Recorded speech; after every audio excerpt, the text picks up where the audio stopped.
Good evening. A white knight is wanted for one of the state's most prestigious sporting events. Creditors of the company which ran the classic Adelaide rally have been told it had effectively been bust for the last 2 years.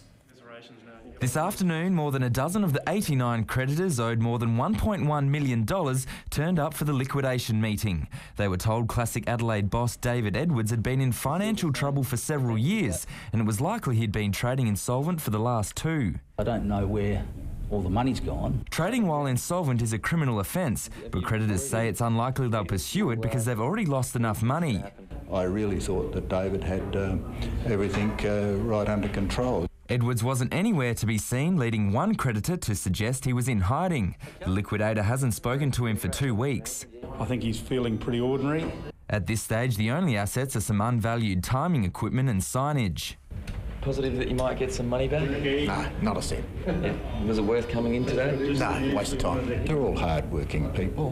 The money must have been there at some time. But there could be one glimmer of hope for creditors, and it lies with the name of the race. Its sale could be worth up to $500,000. If someone else was prepared to pick it up and run with it and run it successfully, well, of course we'd like to be involved. Tom Wilson, 7 News. Telstra is being accused of getting set to cut another 900 jobs nationwide. One of its key unions says the cuts will target fit and fix workers and result in long delays to repairs after major weather events. The union estimates at least 35 local jobs will go in South Australia. Telstra says it's far too early to say how many jobs will go, but insists customers won't be affected. It's a case about sex, lies and videotape and involves an aggrieved wife, an unwitting AFL star and an unapologetic comedian. The two warring parties are Nicole Corns and Mick Malloy, with former Port and Hawthorn star Stuart Dew stuck in the middle.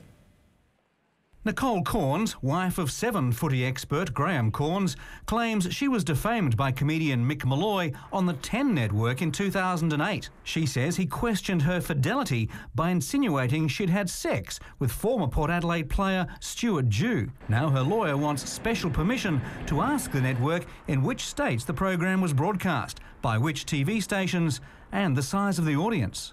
Nicole Corns' lawyer, John Whitington, admitted her legal team had not properly prepared the case for trial, but said she shouldn't be punished for their mistakes by further delays. But the 10 Network's lawyers weren't about to let her off the hook. 10's counsel, Sam Doyle, accused Mrs Corns of fishing for evidence.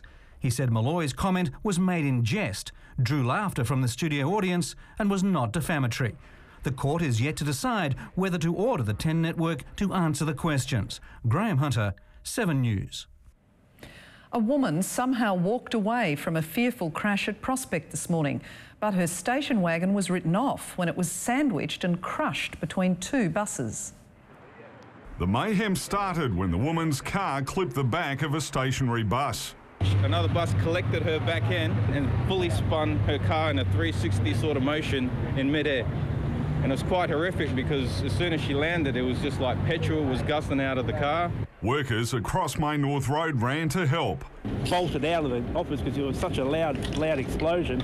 I just saw the car was wedged in between 2 buses. Passengers who were in the back of the bus say the station wagon was literally picked up and thrown around in the air. We panicked a bit, we saw some baby stuff in the car and we thought, oh my God, but the lady was okay, she got out. Passengers were put on substitute buses while the woman was taken to the RAH for a checkup. Witnesses can't believe she escaped unscathed. Very amazing.